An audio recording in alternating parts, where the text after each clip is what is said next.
Okay, guys, so thanks for joining us tonight. We have Ky Garvey briefing us on the podcasting basics so that you can learn how to set up your own podcast. Ky is a retreater and hopefully, maybe one day, one of our presenters. So, This might be my yeah, test. Hi, yeah. everybody. I'm Ky Garvey. Who Hi, am Kai. I? I'm a mum of two almost grown-up sons. I'm the creator and host of the Totally Lit podcast, also the author of the picture book Easy Peasy, which is coming out in February 23. Very exciting times. Yeah. And thank you so much to the retreaters who have been on this ride with me. So some of you will have met me before any of this began. So let's move on to podcast or not to podcast. That is the question. Things that might be stopping you from podcasting. You might feel that you're really bad at technology. You don't have access to a recording studio. You don't have a radio voice. You don't know what to talk about. The answer is to podcast. The things that'll help you in podcasting is you can, if you're bad at technology, you can outsource to a virtual assistant or another provider that can help you with the technology. I record in my home office, so you can even use your phone. I once recorded on the back deck at Avid Reader Bookshop. Didn't have any complaints about the sound. It's the content that you provide that's important, not whether you have a radio voice or not. Research what other podcasters are talking about, or talk about your writing speciality. So if there is something that you are really good at, maybe that's what your podcast should be about. The key factors to podcasting success, number one, be yourself. I know everybody says be authentic, but it's true. Be yourself. Don't pretend to be anything that you're not. Think about who your ideal listener is. And is your idea right for your audience? Deliver consistently. I'm not that great at that, but your audience trusts you if you're delivering consistently. Pay attention to your audio quality. Promote your show consistently. Connect with your audience individually as well. On my podcast, I'm always saying, send me an email. I love to hear from you because I do really like to connect with my audience. And this is really important. Have patience. The downloads aren't necessarily a reflection of success in a podcast. But when you're an indie podcaster starting from scratch, it can take time and persistence to grow your podcast. Ky, can I just ask you a quick question? Sure. What made you think of podcasting? Like, what got you to think I'd like to do a podcast? I'm obsessed with true crime podcasts. Love them to bits. I've been listening to them for 6 or 7 years. And when I was thinking about, I could do that, I knew I didn't have the time to do the research for that kind of like deep dive. Mhm. So when I was thinking about what podcast I would do, I'm like, what do I know? I know how to write. Who wants to listen to me for an hour? Probably not many people, but if I interview people, they want to listen to that. So that's how I came to where my podcast is at. Yeah, cool. And it's really easy. You don't need a lot of equipment. If you've got a computer, I'm just gonna pop you guys off my screen so I can read. Um, If you've got your PC, you can record from there. You can use your mobile, your iPad, or another recording device. But if you've got a computer, just do it from there. You just need the microphone and headset that we're all wearing tonight. Some podcasters use earbuds with a built-in microphone. I just use my headset and mic that I'm wearing right now. Hearing your guest, though, is essential because that is what your audience hears as well. So sometimes noise cancelling headphones can be a good idea as well. You do need recording software and editing software. So there's many options out there for recording and editing. StreamYard, Zoom, Audacity. We use Skype, Audacity, and Piezo audio recorder. To record a more professional recorded show, you want to edit the recordings once they're finished. So some people will do a podcast, just press publish and don't do any editing, but it doesn't sound polished. So we do quite a bit of editing and insert music at appropriate points, etc., to make it sound like a polished podcast. And Ky, how, like with the editing, in regards to the ratio of your recording time, is editing longer than how long it takes to record? It's about double the time. So if I talk for 45 minutes, Mike, my beautiful husband and producer, has double that time to edit. But he's also he gets all the ums and ahs and verbal tics out. So some editors will be less pedantic, as Mike is. So you can either choose to do some courses and learn how to edit yourself, or you can outsource it to somebody who will edit for you.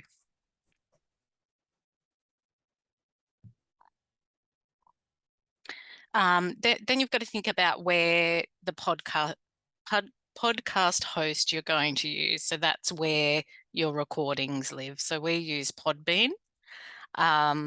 Or you could put them on your own website, but that's not usually the most common practice. But there's other sites like Blurberry, Libsyn, Buzzsprout, Acast.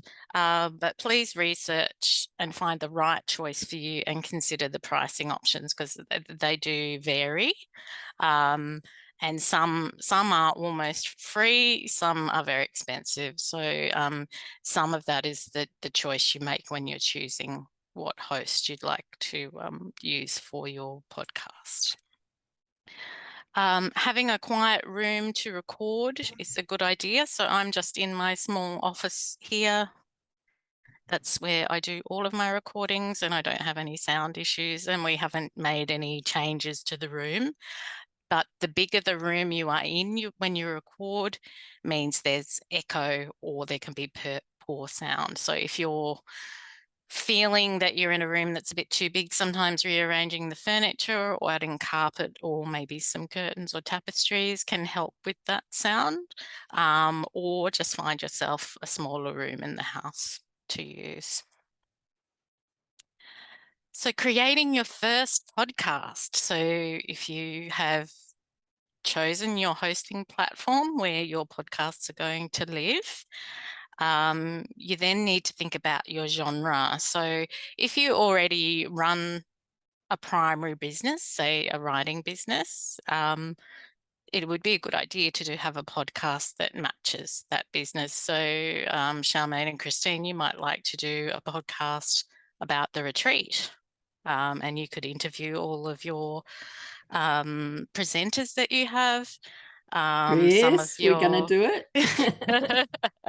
You could interview your attendees. Like, there's so many different things that you could do thinking about what your podcast is going to be about.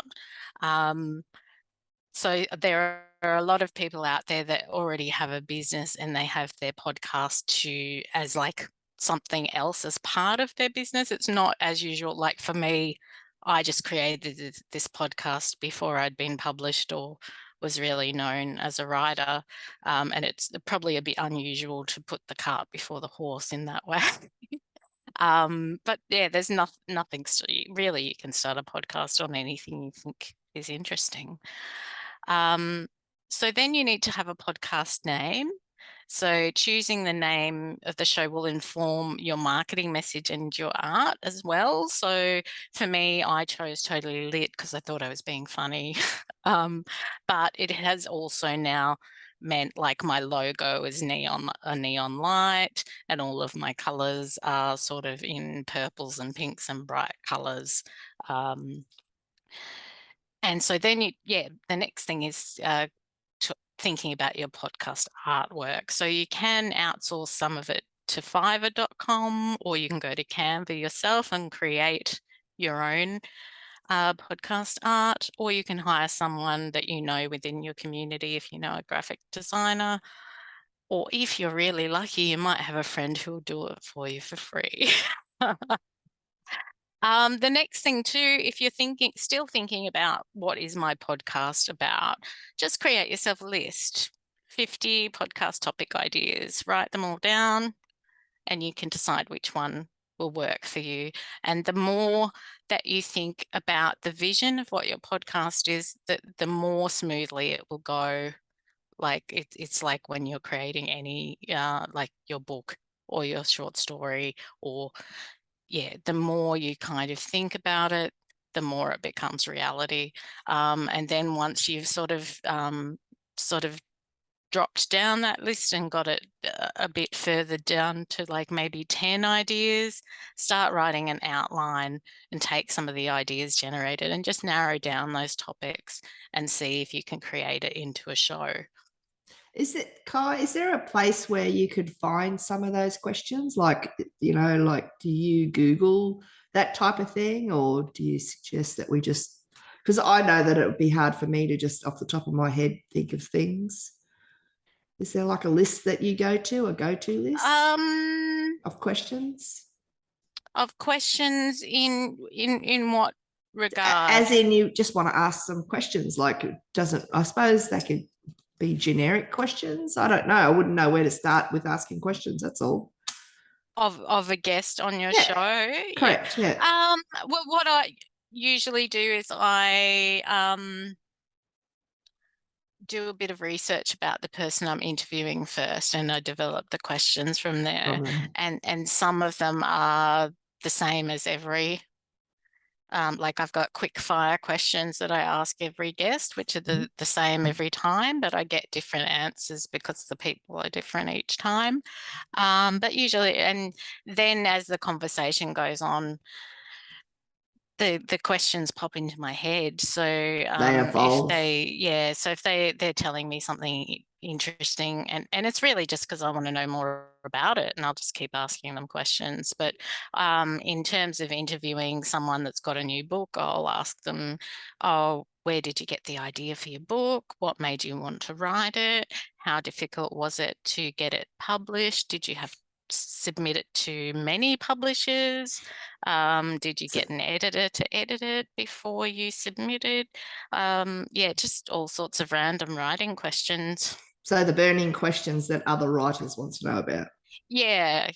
And sometimes I'll ask them, tell me about the day that you first decided to write. What made you do it, and what made you keep writing? Because I guess my podcast, I'm always wanting to inspire people that are starting out. So I guess the questions really just come from my head, I have to be honest. Fair enough. Thank you. So once you've decided what your podcast is, then you have to match potential guests with your topics. So I had decided that I wanted to interview authors about their works. So I just started reaching out to my networks of writers that I'd met at events.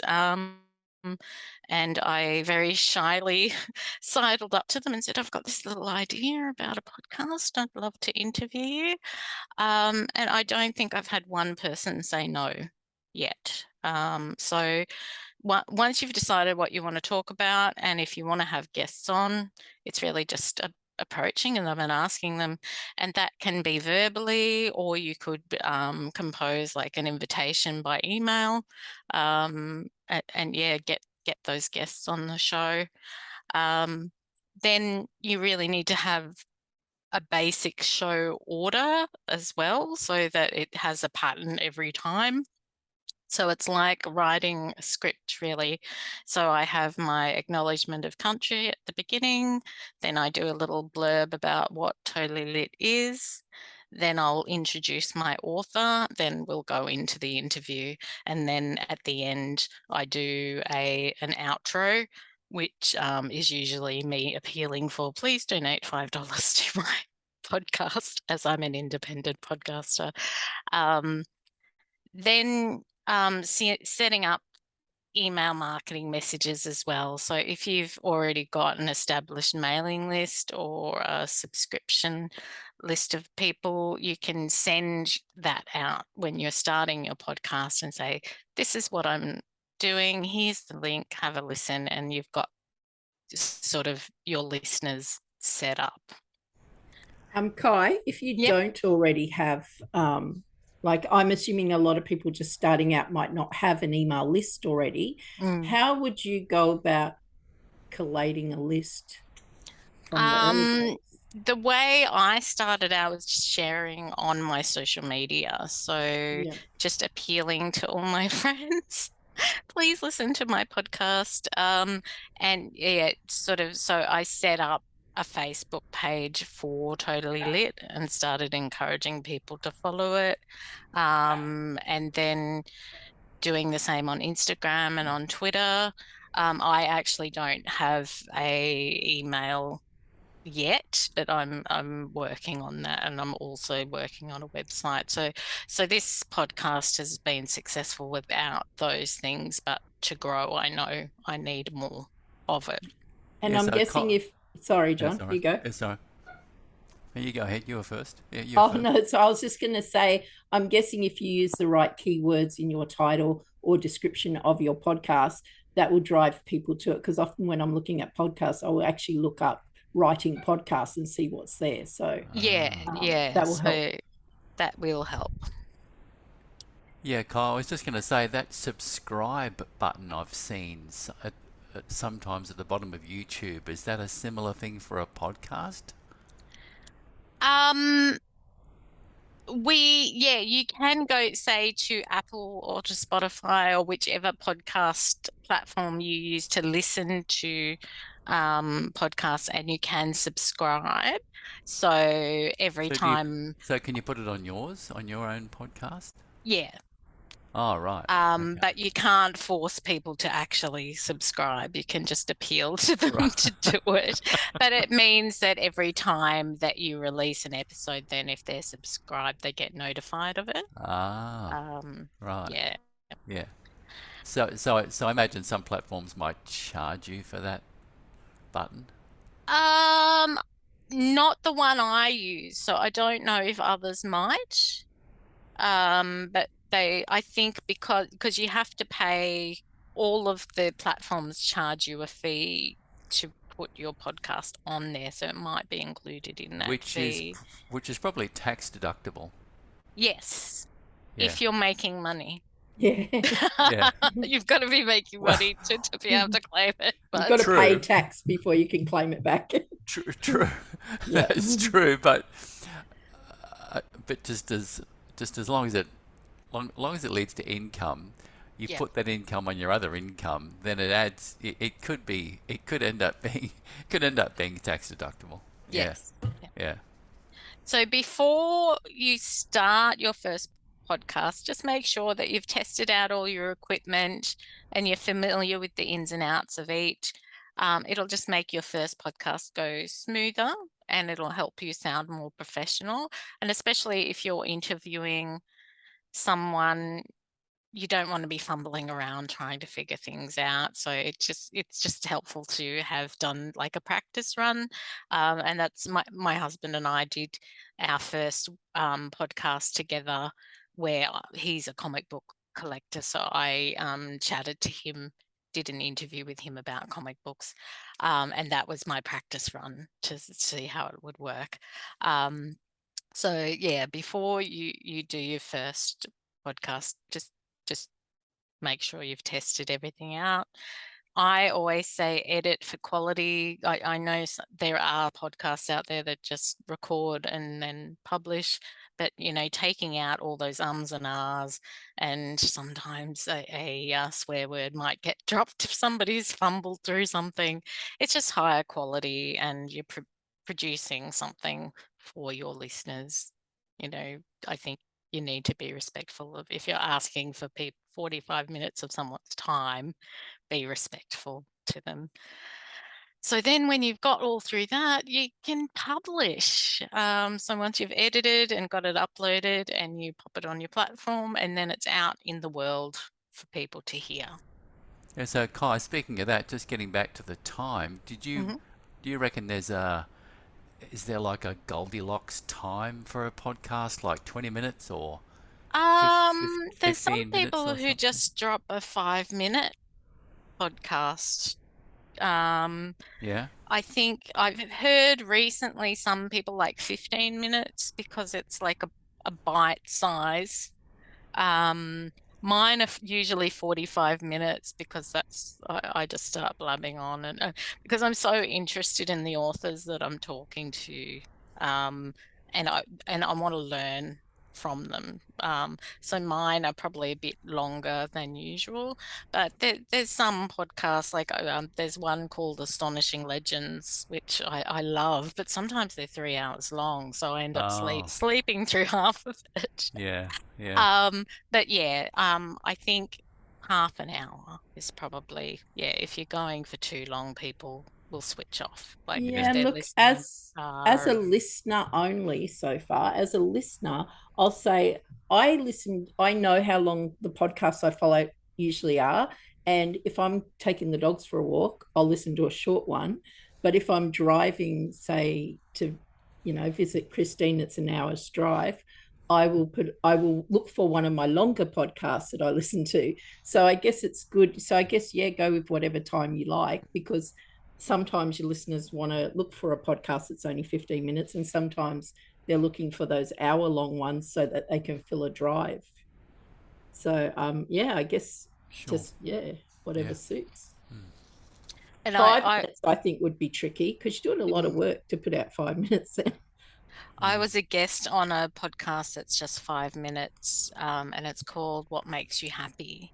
Or it was quick to get out everything you wanted to say in 5 minutes. But yeah, he just interviews a new author or guest each week, and it's 5 minutes, and that's it. So I guess it's a little bit of testing what your audience likes as well. So once you have pressed publish, you've got to promote your podcast. And this is hard work. I will be honest. It is. I don't know if you guys see me sharing on every group I can find. But getting yourself everywhere you can find, because it's not a case of, oh, you press publish and a million people listen to it. It takes time to grow your audience. And I don't know if you guys have heard of the Law podcast. It's a one that's in the States, and it's massive now. It has a TV show and a book and all these different other podcasts that have arched off of it. But the first time he released a show, it was 19 listens. So, like, to begin with, don't count your numbers, because that's not success to begin with. So share with your friends. The more people that hear about it, the more will start to follow you. And so just a bit of a recap on the technology. You need your recording technology. If you don't like a headset set and microphone, you'll need a mic and stand. Sound, the quiet place to record, and just remember, an office is fine. You need to have your hosting platform, cameras. Now, some people use Zoom and record. The camera's only necessary if you want a video version of your show, and lighting is only necessary if you want that as well. I prefer to be a voice behind the podcast rather than on video. It's really up to you. So it's really important to know the purpose of what your podcast is. So why does your show exist? What are you talking about? What are you discussing? Who are you talking to? Are you just speaking to an audience, or do you have an interviewee on the show? Think about when it will be: weekly, fortnightly, monthly. Weekly is a really demanding schedule. So you've got to think about how much time you have in your life to devote to a podcast as well.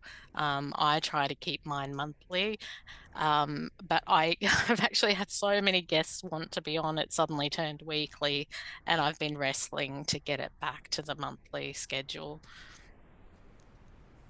And really know your listener. So knowing your audience is really important in any business. So any information you can collect about who you think your listener is really important. Your listeners define everything else about your podcast. So if you have nailed who you think your audience is, they will listen to you. So determine your podcast framework. So design the show, think about the length of the show, the format, the schedule of release. If you don't do these things, you may never actually have a podcast if you don't lock these things in. And set yourself deadlines and benchmarks so you know you're on schedule to make it all happen.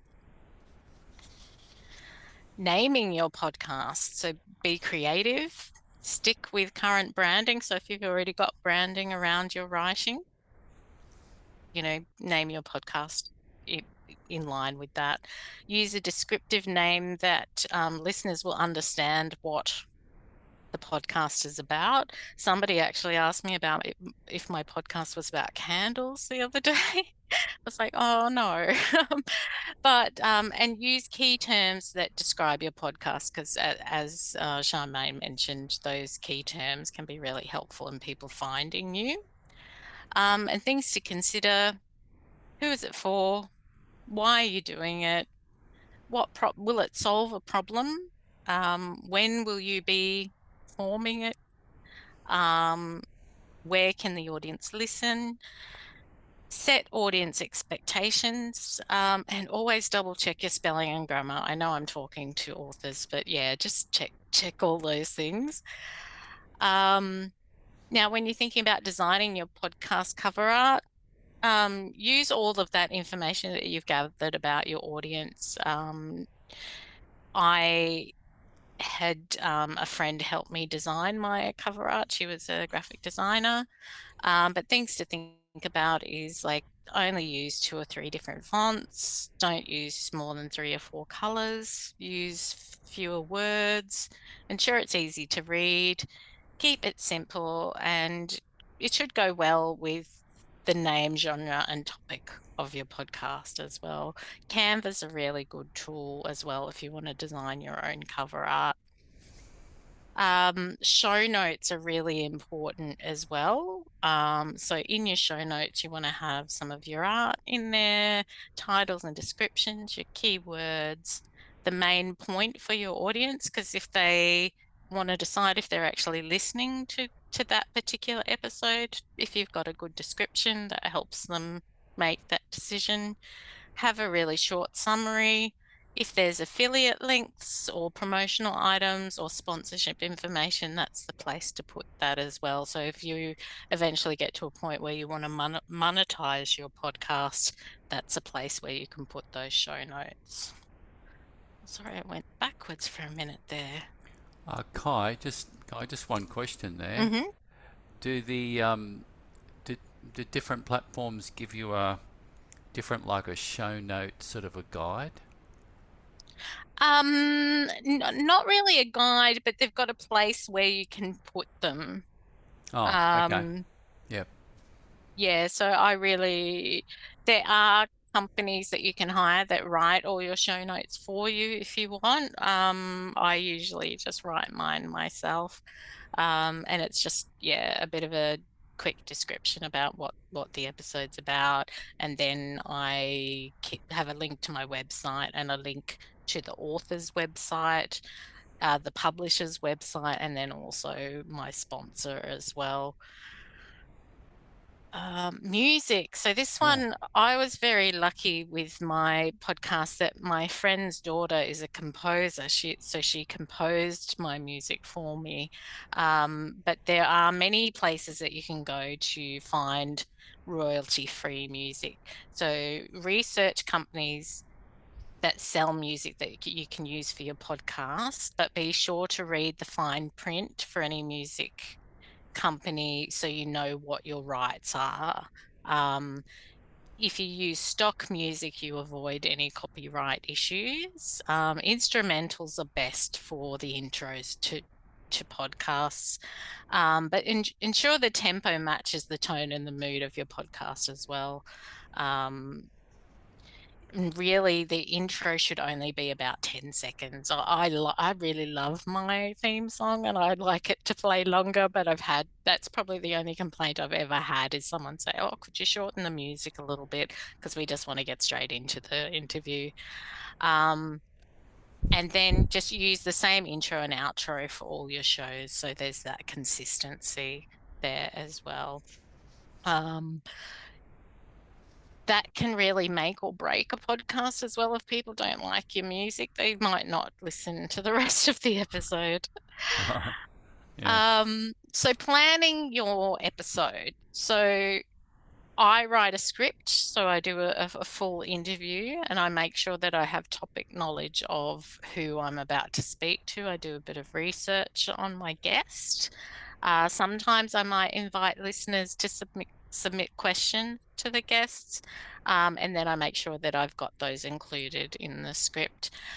Sometimes I'll do like just some dot points of things that I'd like to bring up as well, because sometimes I find when I'm reading a script, it sounds very labored, but if I'm just looking at a key point and ask it in a natural question, it sounds more conversational. And it also makes the guest feel comfortable as well, because it's just like we're on a phone call together. And just think about how you will start your episode and how will you end your episode. So marketing, this one I'm not so great at. I need to learn to be better. So your search engine optimization, using those keywords so people will find you. Using email autoresponders as well. If somebody emails you and that you can respond back quickly. Writing blog posts is a really good way as well to get people to notice you. So writing to like Kid Spot, Mamma Mia, all those big ones, and then they include the link to your podcast. Self-publishing, paid advertisements, social media posts, asking other friends to share it with their audiences, and getting your guest speakers to share with their audiences as well. So out of all of those at the moment, I really just do the bottom three, and I need to start exploring the top levels there. So what does podcast success look like? It's not always the numbers. Downloads and listens are a good way to measure your impact, but it's not always a reflection of success. The way that I have seen some success, which I was not expecting, is things like PR companies are reaching out to me to have their authors on as guests.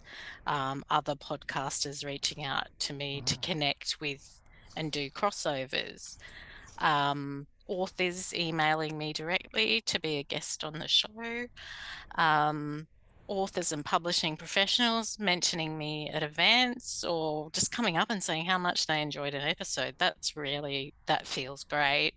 And then just the personal satisfaction of doing a really great interview with a talented author. Like you just have such a great chat with someone that's so talented. It just is a lovely feeling when you get to the end of the episode. So there's many ways that you can measure how your podcast is being successful. And when you sort of notice a bit of a ripple in the industry where people are starting to know who you are and have said, oh yeah, I've heard of you, that's how you know you're making some impact. So here is some of the podcasts that are out there at the moment that are writing podcasts. So I've put Totally Lit first, of course, but there's many others. And as you can see, they've chosen their fields of expertise to talk about. So it's not all just kid lit, not just all adult lit. They've chosen themes that are what they're interested in. And I'll just scroll, there's one more page there. So yeah, a few different ones that you can explore and listen to and get your own ideas in it. You might think, oh, I can do what they do. I'll do that. So that is the end of my presentation. So if you would like a beginner podcast checklist sent to you, you can scan the QR code, which is here. It will also subscribe you to my email list. And if you would like to unsubscribe later, you can.